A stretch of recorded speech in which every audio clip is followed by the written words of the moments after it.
وَلَنُذِيقَنَّهُم مِّنَ الْعَذَابِ الْأَدْنَىٰ دُونَ الْعَذَابِ الْأَكْبَرِ لَعَلَّهُمْ يَرْجِعُونَ۔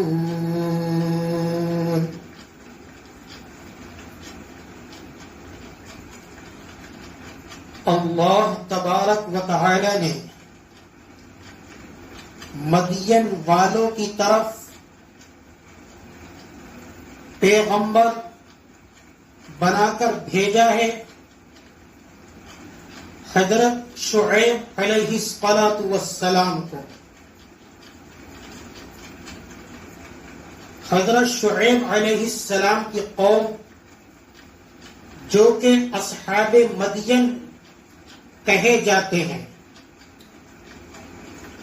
ان کے اندر بہت سی برائیاں تھیں، لیکن بالخصوص ان کے اندر یہ 3 برائیاں خاص طور سے بھری ہوئی تھی۔ کیا؟ کہ بت پرستی اور مشرکانہ عقائد و رسومات، اور دوسرے ناپ تول میں کمی کرنا، اور تیسرے راستوں اور سڑکوں پر بیٹھ کر ناجائز ٹیکس وصول کرنا، لوگوں کو ڈرانا اور دھمکانا۔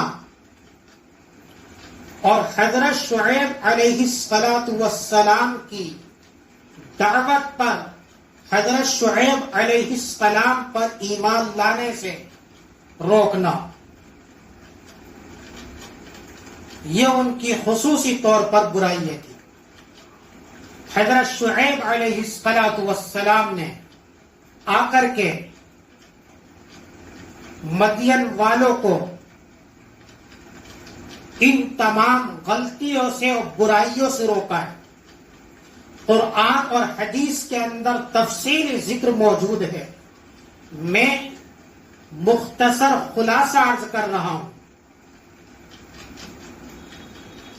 حضرت شعیب علیہ السلام نے اولا ان کو توحید کی دعوت دی، اور دوسرے حقوق العباد کو درست کرنے کی ان کو ہدایت دی۔ مگر شعیب علیہ السلام کی قوم، مدین والے حضرت شعیب علیہ السلام کے ساتھ بری طرح سے پیش آئے، اور حضرت شعیب علیہ السلام کی دعوت کو ٹکرا دیا،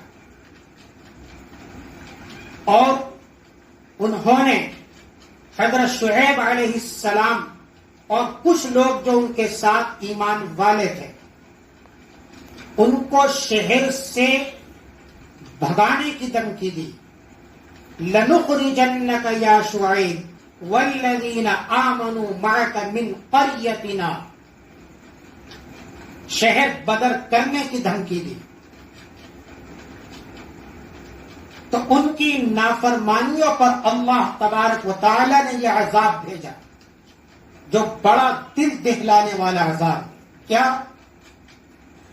کہ حضرت شعیب علیہ السلام کی قوم پر، مدین والوں پر اللہ تعالی نے ایسی گرمی پیدا فرما دی جو انتہائی تیز تھی، اور اس گرمی سے سب لوگ پریشان حال ہو گئے۔ کسی طرح اس گرمی سے چین نہیں مل رہا تھا، نہ کسی سائے میں چین مل رہا تھا، اور نہ کسی پانی میں چین مل رہا تھا۔ تو وہ لوگ گرمی سے بدحواس ہو کر، پریشان ہو کر، وہ لوگ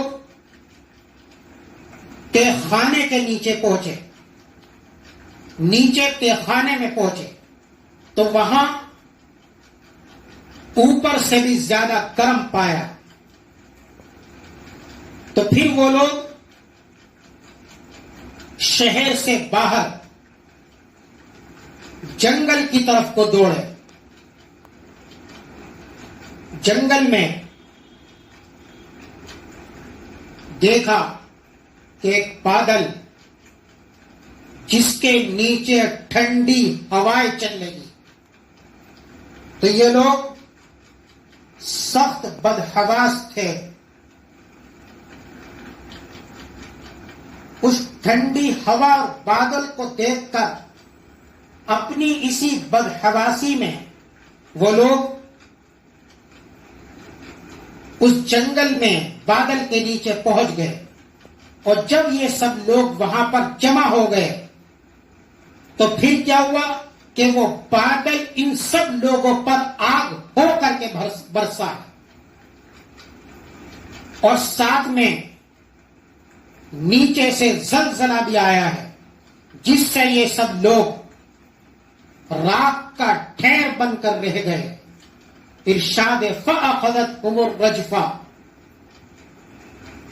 ایسی پکڑ آئی ان کے اوپر. اور نتیجہ کیا ہوا؟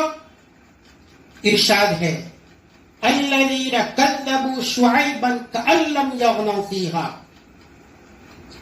کہ جن لوگوں نے شعیب علیہ السلام کو جھٹلایا ان کا انجام یہ ہوا کہ جن جھٹلانے والوں کی حالت دنیا میں پہلے یہ تھی کہ بڑے بڑے محلوں کے مالک تھے، جائیدادوں کے مالک تھے.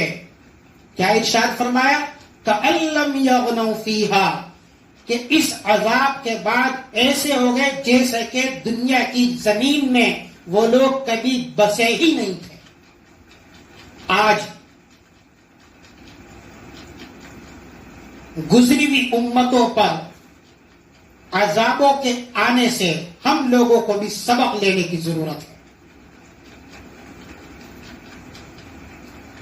اللہ تبارک و تعالی کا ایک اصول ہے کہ جب وہ لوگوں کو انتہائی زیادہ بے حیائی اور قانون اور حدود پر بہت زیادہ بد عمل دیکھتا ہے تو پہلے چھوٹے عذاب بھیجتا ہے، پھر بعد میں بڑے عذاب آتے ہیں.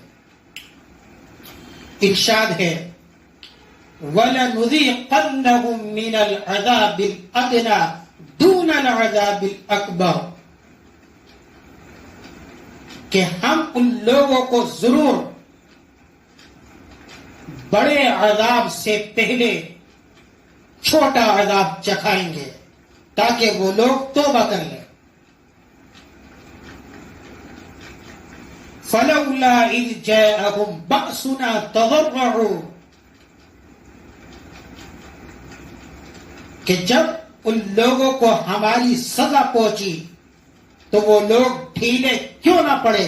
وَلَكِنْ قَسَتْ قُلُوبُهُمْ، لیکن ان کے دل تو بالکل سخت بنے رہے. تو میں نے بہت سے نبیوں کا اور ان کی قوموں کا، نبیوں کی دعوت کا اور ان کی قوموں کے رویے کا حال ذکر کیا ہے، اور پھر نہ ماننے والوں پر جو عذاب آئے ہیں وہ عذاب بتائے ہیں تاکہ ہم لوگ بھی ان چیزوں سے باخبر رہتے ہوئے ہم خود اپنے نبی جناب رسول اکرم صلی اللہ علیہ وسلم کی تعلیمات پر پورا عمل کریں.